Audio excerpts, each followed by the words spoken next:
kalau kita bangun, misalnya seperti ini, kemudian bangun dari tidur, maka sunnah nabinya, nah ini duduk terlebih dahulu. Ya, duduk dulu. Nah, menenangkan diri dulu. Ya, jadi duduk ini bisa mengondisikan keadaan kita tenang terlebih dahulu. Aliran darah berlangsung dengan baik. Kemudian juga ya perasaan yang mungkin juga agak sempoyongan, belum stabil, ya kan? Kita stabilkan terlebih dahulu. Nah, jadi tidak dianjurkan bangun langsung berdiri atau bahkan ke kamar mandi atau tergesa-gesa, tidak. Kita mengambil keseimbangan diri dulu, biarkan darah mengalir dengan nyaman, nafas teratur, duduk terlebih dahulu. Ya kan?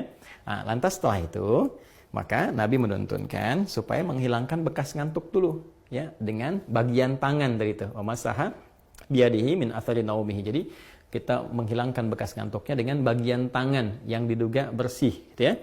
Nah, jadi nanti ada di hadis lain bahwa saat bangun tidur nanti saat bersamaan kita akan wudhu, kita dianjurkan untuk cuci tangan terlebih dahulu, ya kan? Karena tidak menduga di bagian mana tangan ini bisa menyentuh hal-hal yang mungkin kotor.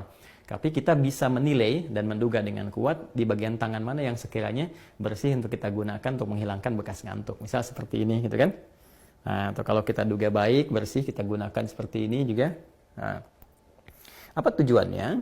Pertama, untuk membangun kesadaran terlebih dahulu. Ya, sebelum kita berdoa atau sebelum membacakan ayat-ayat atau kalimat thayyibah, supaya doa yang dibacakan, ayat-ayat Quran yang dibacakan, kemudian nilai-nilai spiritual yang dimohonkan kepada Allah itu tersambungkan dengan khusyuk.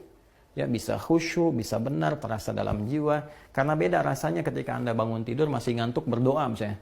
Doa bangun tidur gitu kan, atau baca beberapa ayat dari Al-Quran itu rasa kejiwanya akan berbeda dibandingkan ketika Anda menghilangkan rasa kantuk, ya, kemudian sudah mulai agak fokus, sudah lebih baik, ya. Kadang-kadang kan ada yang baru begini, gini, bangunnya jam 3 kan, tapi yang begini, tiba-tiba lihat jam, udah jam 4, ternyata 1 jam nggak sadar begini kan.